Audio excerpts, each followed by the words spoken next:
تو آپ فرمانے لگے جو رب سے زیادہ ڈرے وہ بڑا عالم ہے. اور دلیل انہوں نے یہ دی کہ اللہ کریم نے قرآن مجید میں فرمایا ہے کہ انما یخشی اللہ من عبادہ العلماء، اللہ کے بندوں میں سے جو عالم ہیں وہ رب سے ڈرتے ہیں.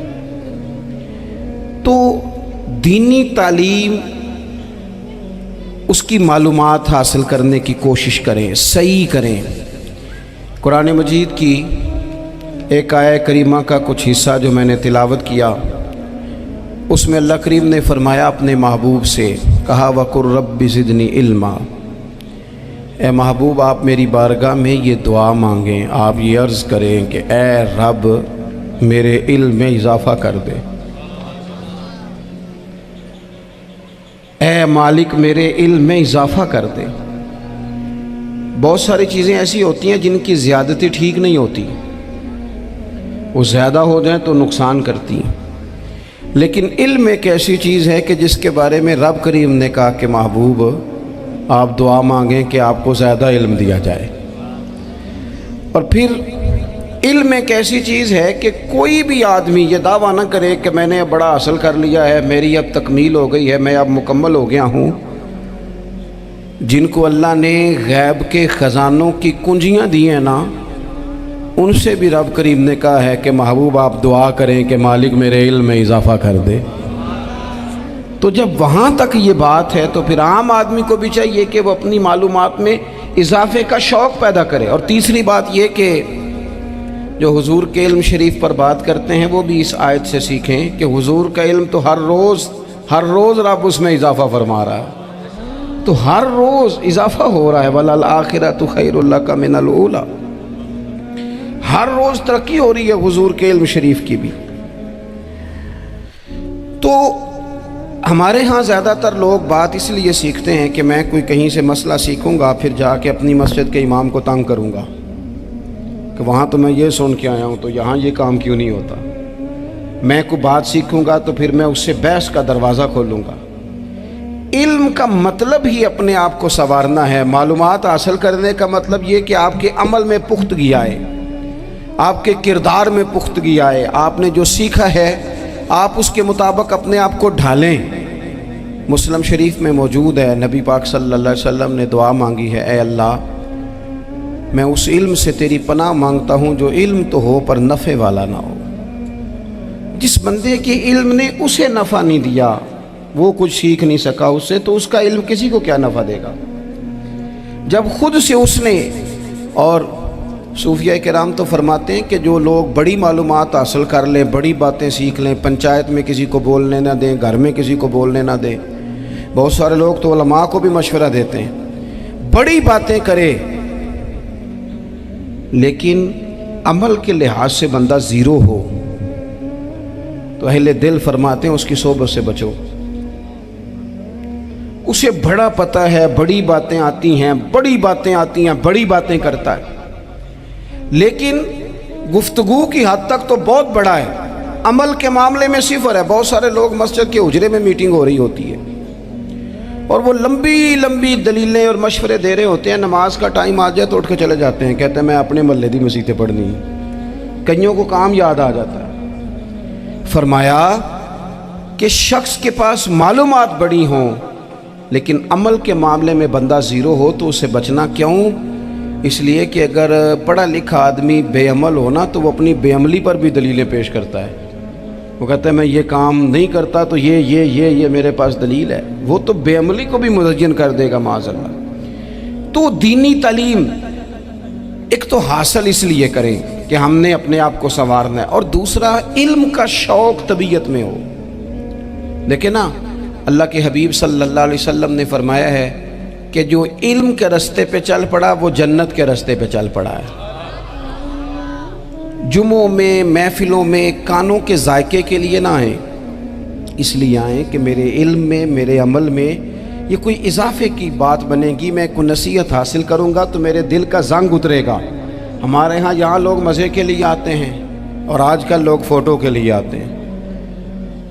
ان دو کاموں سے نکل کر خالص اصلاح کی نیت سے علم کا شوق. ہمارے ہاں تیزی سے ایک حرکت کی گئی، علماء کا وقار خراب کیا گیا.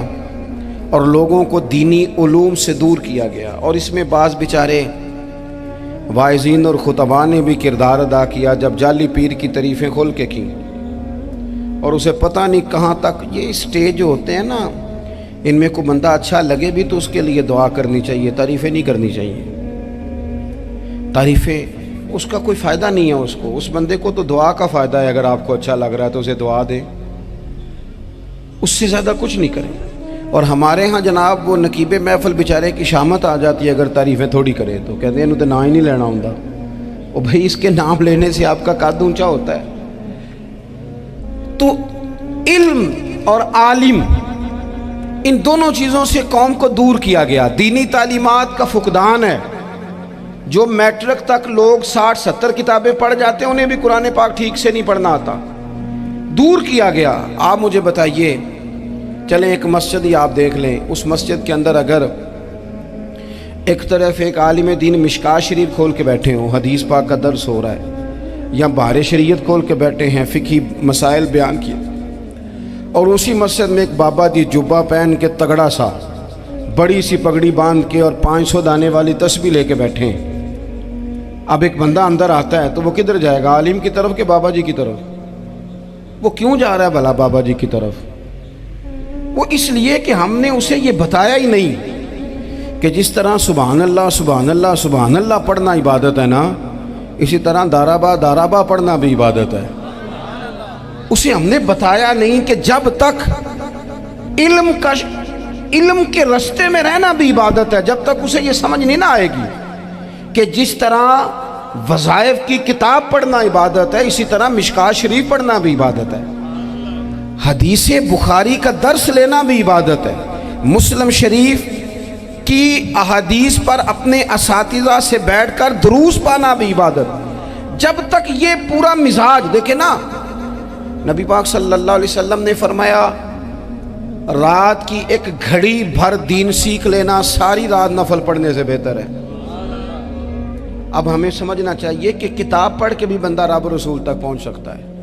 کتاب و سنت رستہ آسان کرتے ہیں، لیکن ہمارے ہاں کیا مزاج دیا گیا ہے؟ بابا جی کے پاس چلو، ضرور جائیں بابا جی اگر نیک ہیں تو منع کوئی نہیں کر رہا، لیکن جو سوچ ہمیں حضور نے دی ہے ہم نے اسی سوچ کے مطابق اپنے معاملات کو ترتیب دینا ہے نا.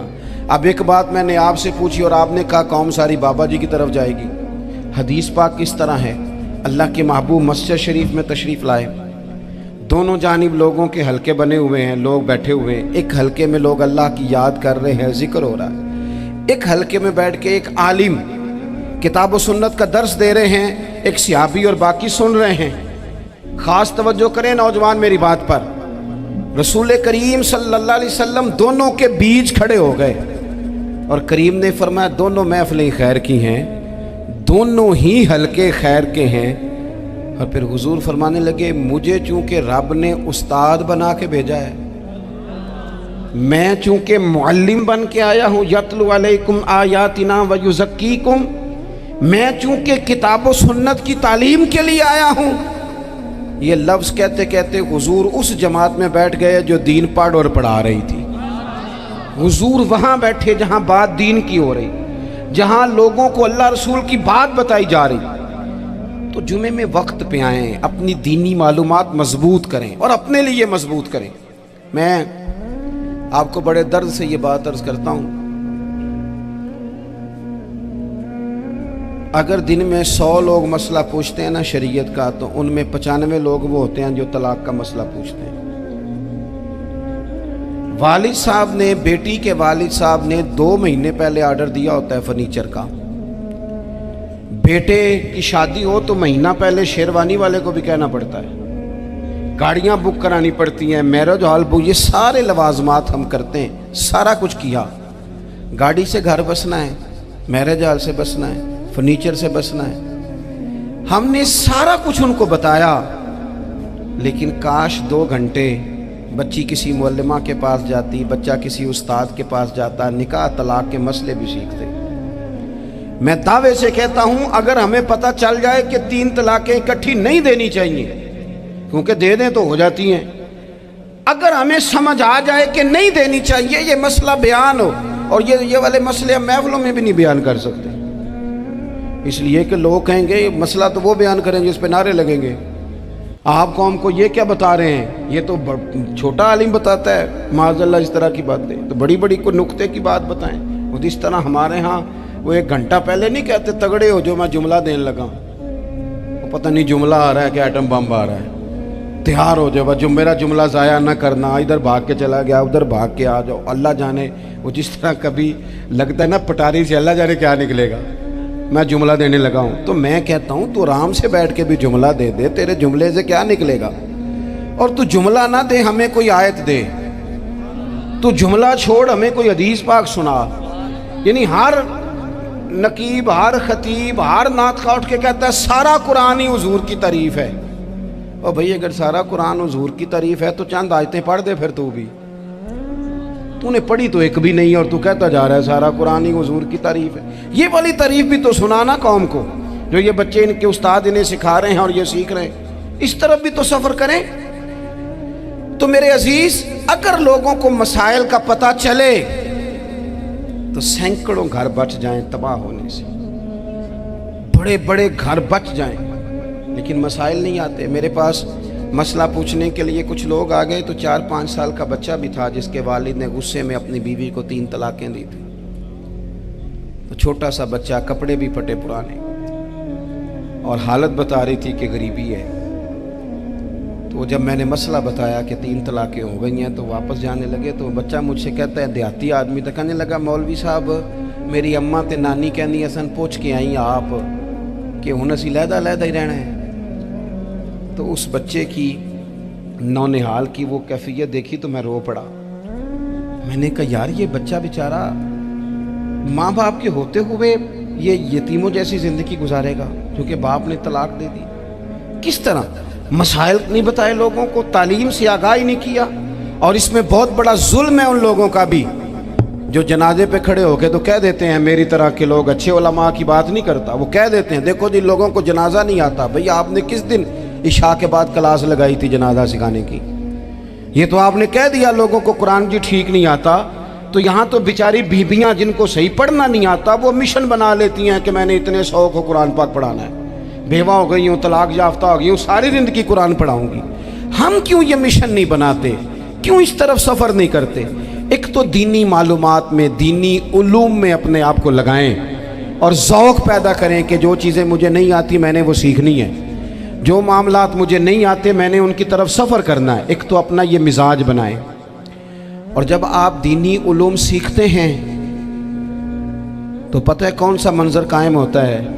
منظر وہ بنتا ہے کہ حضرت ابو ہریرہ بھی دین سیکھا کرتے تھے، حضرت عبداللہ ابن عمر بھی اصحاب صفہ میں رہا کرتے تھے، حضرت انس بن مالک بھی رہا کرتے تھے، اور ایسا منظر بنتا ہے کہ حضرت سیدہ خدیجہ الکبریٰ رضی اللہ تعالیٰ عنہ فرماتی ہیں سیدہ فاطمہ حضور کی گود میں بیٹھی ہوتی تھی اور نبی پاک سے باتیں پوچھتی تھی اور حضور انہیں بتا رہے ہوتے تھے۔ سیدہ عائشہ حضور سے دین کی باتیں پوچھتی۔ چوتھا حصہ ہماری فقہ کے اصول حضرت فاطمہ کی، حضرت عائشہ صدیقہ کی مرویات پر مبنی ہیں۔ اگر ہماری بچیاں چھوڑ دیں ڈائجسٹ پڑھنا، چھوڑ دیں ادھر ادھر کی مووی دیکھنا اور وہ کتاب و سنت پر آ جائیں تو بہت سارے مسائل ایسے ہیں جو الجھنے سے پہلے ہی سلجھے ہوئے ہوں۔ دینی تعلیم کا مزاج اور ذوق۔ اور دوسری آیت کریمہ میں نے تلاوت کی، اللہ کریم نے قرآن مجید میں فرمایا یا ایھا الذین آمنوا قوا انفسکم واہلیکم نارا، اے ایمان والو خود بھی دوزخ کی آگ سے بچو اور اپنے گھر والوں کو بھی بچاؤ۔ او والد، وہ ماں جو بچوں کو بھوک سے بچانے کے لیے محنت کرتی ہے، ان کو مایوسی سے بہت سارے ماں باپ ایسے ہوتے ہیں جن کے پاس کپڑے لینے کے پیسے نہیں ہوتے عید پہ۔ کیوں؟ اذان شروع ہوگی جی۔ عزیز بھائی، جس طرح ہم اپنے بچوں کو دیکھیں، بہت سارے ماں باپ کے پاس گنجائش نہیں ہوتی، لیکن اس نیت سے کہ بچوں کے دل ٹوٹ جائیں گے، عید پہ کیسے گزارا کریں گے، مشکل سے بھی کپڑے خرید کے دیتے۔ اس طرح ہم اپنے بچوں کو بھوک سے، پیاس سے، مایوسی سے بچاتے ہیں۔ اس طرح ہمارے رب نے ہمارے ذمے لگایا کہ تم اپنے بچوں کو کوشش کرو دوزخ کی آگ سے بچانے کی۔ حضرت عمر فاروق رضی اللہ تعالیٰ عنہ نے عرض کیا تھا یا رسول اللہ صلی اللہ تعالیٰ علیہ وسلم، اس آیہ کریمہ کا معنی کیا ہے؟